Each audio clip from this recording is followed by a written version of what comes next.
പ്രിയ സഹോദരി സഹോദരങ്ങളെ,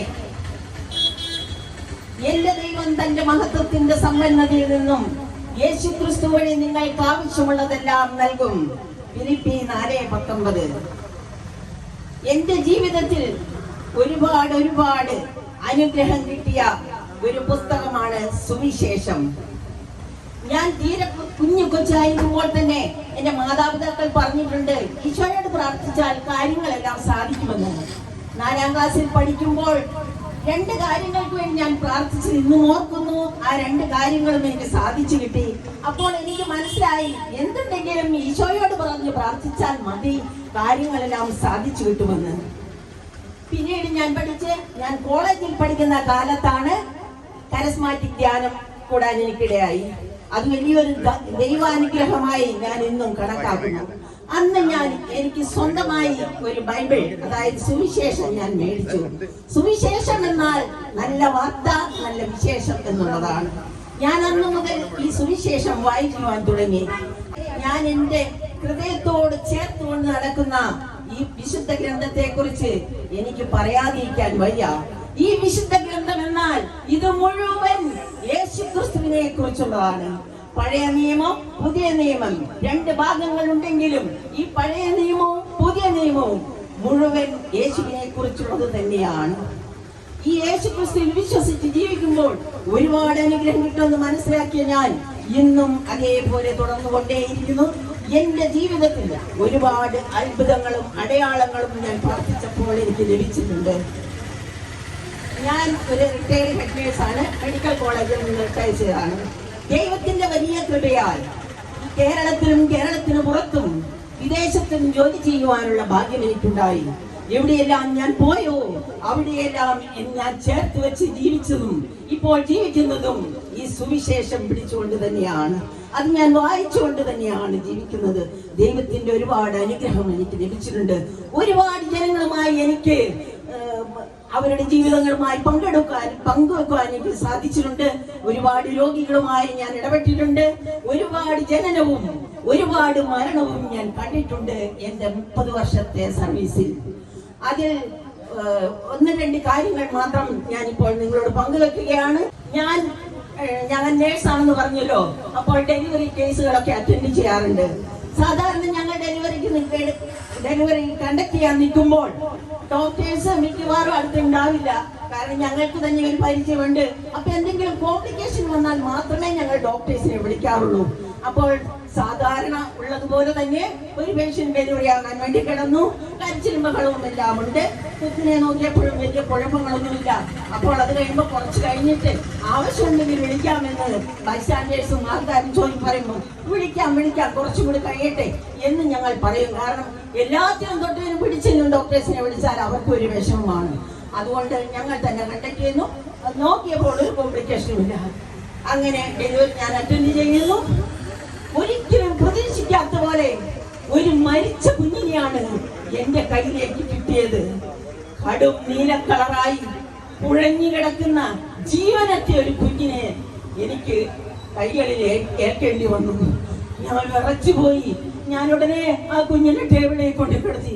അപ്പോഴത്തേക്കും കൂടെയുള്ള നേഴ്സുമാരും എല്ലാവരും അങ്ങോട്ടും ഇങ്ങോട്ടും ഓടി പെട്ടെന്ന് ഡോക്ടേഴ്സിനെ വിളിച്ചു. അങ്ങനെ ഡോക്ടർ വന്ന് നോക്കിയിട്ട് പറഞ്ഞു, സിസ്റ്ററെ കൊച്ചു മരിച്ചുപോയി എന്ന്. വാസ്തവത്തിൽ ആ നിമിഷം ഞാൻ മരിച്ചതുപോലെയായി. തല മുതൽ പാദം വരെ എന്നെ വിറച്ചു. കാരണം അതിന്റെ ഫുൾ ഉത്തരവാദിത്വവും എന്റേതാണ്. എന്തൊക്കെയോ അവിടെ നടക്കുന്നുണ്ടോ ലേബർ റൂമിൽ, ശരിയായിട്ടുള്ള കാര്യങ്ങളല്ല. കാരണം ഡോക്ടേഴ്സ് വരുന്നു, നേഴ്സുമാർ അങ്ങോട്ടും ഇങ്ങോട്ടും ഓടുന്നു. ഇതൊക്കെ മനസ്സിലാക്കിയ ജനമോ ഒരു വശത്ത് പുറത്തു നിന്നു ഒച്ച വെക്കുന്നു, കരയുന്നു, ചീത്ത വിളിക്കുന്നു. എന്തൊക്കെയോ സംഭവിച്ചു എന്ന് എന്തെങ്കിലും സംഭവിച്ചാൽ ഇങ്ങോട്ട് ഇറങ്ങി വാ എന്തെല്ലാം പറഞ്ഞ് കാറിക്കൊഴിക്കുന്നു. ഈശോയെ, ഞാനപ്പോൾ എല്ലാം മറന്നുപോയി. അപ്പോൾ ഞാൻ ഈ മരിച്ച കുഞ്ഞിന്റെ തലയിൽ കൈവച്ചിട്ട് ഞാനിങ്ങനെ പ്രാർത്ഥിച്ചു, ലാസറിനെ ഉയർപ്പിച്ച ഈശോയെ, ഈ കുഞ്ഞിന് ജീവൻ നൽകണമേ, എന്നെ രക്ഷിക്കണമേ, ഈ കുഞ്ഞിന് ജീവൻ നൽകണമേ എന്ന് ഞാൻ കാറിക്കൂവി ഉറക്കെ പ്രാർത്ഥിച്ചു. അത് കഴിഞ്ഞ് കുഞ്ഞിന്റെ തലയിൽ കൈവച്ച് ആ കുഞ്ഞിൻ തലയിൽ കൈവച്ച് ഞാൻ ഹല്ലേലൂയ ഹല്ലേലൂയ ഹല്ലേലൂയ എന്ന് ഉറക്കെ സ്തുതിച്ചു. ഞാൻ ചുറ്റുപാട്ടും ഒന്നും നോക്കിയില്ല പ്രിയപ്പെട്ടവരെ. എന്റെ ചങ്കുരുകി, എന്റെ ചങ്ക പറ്റിയുള്ള പ്രാർത്ഥനയായിരുന്നു അത്. ഞാൻ കുറച്ചു നേരം സ്തുതിച്ചതിന് ശേഷം ഞാൻ കണ്ണു തുറന്നു നോക്കി, പേടിച്ചിട്ടാണ് കണ്ണു തുറന്നു നോക്കി. അപ്പോഴുണ്ട് കാലിന്റെ വിരലിന്റെ അറ്റം ഒന്നിങ്ങനെ ചെറുതായിട്ട് അനങ്ങി, ഒരു പിങ്കിഷ് കളറും. പ്രിയപ്പെട്ടവരെ, അപ്പം ഞാൻ പെട്ടെന്ന് ഓടിച്ചു. മേഡം ഒന്നും കൂടി ഓടി വന്നു, ഒന്നും കൂടി നോക്കി, ചെസ്റ്റിൽ നോക്കിയിട്ട് പറഞ്ഞു, ആ സിസ്റ്ററെ ബീറ്റ് ഉണ്ടല്ലോ, ഹാർട്ട് ബീറ്റ് ഉണ്ടല്ലോ എന്ന്. ഉടനെ തന്നെ പറഞ്ഞു, നേഴ്സുമാർ ഇപ്പോൾ എന്റെ കൂടെയുണ്ട്, കാരണം എനിക്കൊന്നും ചെയ്യാൻ പറ്റില്ല, ഞാൻ വിറച്ചുകൊണ്ട് നിൽക്കുകയാണ്. അപ്പോൾ പറഞ്ഞു, ഞങ്ങൾക്ക് കുറച്ച് ഇഞ്ചക്ഷൻസ് ഉണ്ട്, ഡെക്സോണ, റിഡിഫിൻ, അഡ്രിനാലിൻ നമ്മളൊക്കെ, അതെല്ലാം കൊടുക്കും സിസ്റ്റർ എന്ന് പറഞ്ഞു. അപ്പൊ അടുത്ത സിസ്റ്റർ ഇതെല്ലാം പുഷ് ചെയ്തു. ഞാനിതെല്ലാം നോക്കിക്കൊണ്ടിരിക്കുന്നു. നിമിഷ നേരം കൊണ്ട് നീലയായിരുന്നു കൊച്ചു കളർ വെച്ച് നല്ല ആക്റ്റീവായിട്ടുള്ള കുഞ്ഞായി എനിക്ക് കിട്ടി. എന്റെ യേശു ക്രിസ്തുവാണ് അവിടെ അത്ഭുതം പ്രവർത്തിച്ചത്, അല്ലാതെ വേറെ ആരുമില്ല. മുരാസറിനെ മരിച്ചുയർത്തെഴുന്നേൽപ്പിച്ച അതേ യേശു തന്നെ ആ നിമിഷം ആ കുഞ്ഞിന് ജീവൻ നൽകിക്കൊണ്ട് തിരികെ തന്നു. ഇത് ഞാൻ സാക്ഷിയാണ്, സത്യമാണ്. പ്രിയമുള്ളവരെ, ഒരാഴ്ച കാലത്തേക്ക് ഞാൻ ഉറങ്ങിയില്ല. സംഭവം റെഡിയായി, കൊച്ചിനെ കൊടുത്തു, ആർക്കും പ്രശ്നമില്ല, എല്ലാം ഓക്കെയാണ്. പക്ഷെ എനിക്ക് ആലോചിച്ച് പിടികിട്ടുന്നില്ല. കാരണം ഞാൻ ഈശോയോട് ചോദിച്ചു, ഈശോയെ ഞാൻ എന്നും പ്രാർത്ഥിച്ചിട്ടാണല്ലോ ഡ്യൂട്ടിക്ക് കയറാറുള്ളത്, ഇന്നും ഞാൻ പ്രാർത്ഥിച്ചിട്ട് തന്നെയാണല്ലോ കയറിയത്. എന്നിട്ട് എനിക്ക് എന്തുകൊണ്ട് ഇത്ര ബുദ്ധിമുട്ട് വന്നു? ഞാൻ എന്തോ ആയിപ്പോയില്ലേ എന്റെ ഈശോയെ, എന്തുകൊണ്ടത് സംഭവിച്ചു? എന്നിട്ട് ഒരാഴ്ച കഴിഞ്ഞപ്പോൾ എനിക്ക് എന്റെ ഉള്ളിൽ തന്നെ എനിക്ക് അതിന് ഉത്തരം കിട്ടി. എന്റെ ഈശോ എനിക്ക് ഉത്തരം തന്നു. ഞാനുള്ളപ്പോൾ തന്നെ തോണിയിൽ ഞാനുള്ളപ്പോൾ തന്നെ കാറ്റും കോളും ഉണ്ടായില്ലേ? ശിഷ്യന്മാർ മുങ്ങാൻ പോയില്ലേ? അത് ഞാൻ ഉണ്ടെങ്കിലും അതൊക്കെ സംഭവിച്ചാലും നിന്നെ ഞാൻ രക്ഷിക്കും. കണ്ടോ? അപ്പോഴാണ് എനിക്ക് മനസ്സിലായത്, ജീവിതത്തിൽ പ്രശ്നങ്ങളും കഷ്ടപ്പാടുകളും ബുദ്ധിമുട്ടുകളും എല്ലാവർക്കും ഉണ്ടാകും. പക്ഷെ ആ പ്രതിസന്ധികളിൽ നിന്നെല്ലാം കരകയറാൻ യേശുവേ ഒന്നെന്ന് ആത്മാർത്ഥമായിട്ട് വിളിച്ചാൽ ആ നിമിഷം യേശു എന്ന് രക്ഷിക്കും. ഇതിന് ജാതിയോ മതമോ യാതൊരു പ്രായ വ്യത്യാസമോ ഒന്നുമില്ല. യേശു എല്ലാവരെയും സ്നേഹിക്കുന്നു, പണക്കാരനെയും പാവപ്പെട്ടവനെയും എല്ലാവരെയും യേശു ഒരുപോലെ സ്നേഹിക്കുന്നു. ആ അനന്തമായ സ്നേഹത്തിന്റെ മുമ്പിൽ നമുക്ക് എന്നും കൈകുപ്പി നിൽക്കുവാനേ കഴിയുള്ളൂ. പ്രിയപ്പെട്ടവരെ, എനിക്കൊരാഗ്രഹമേ ഉള്ളൂ പറയുവാൻ.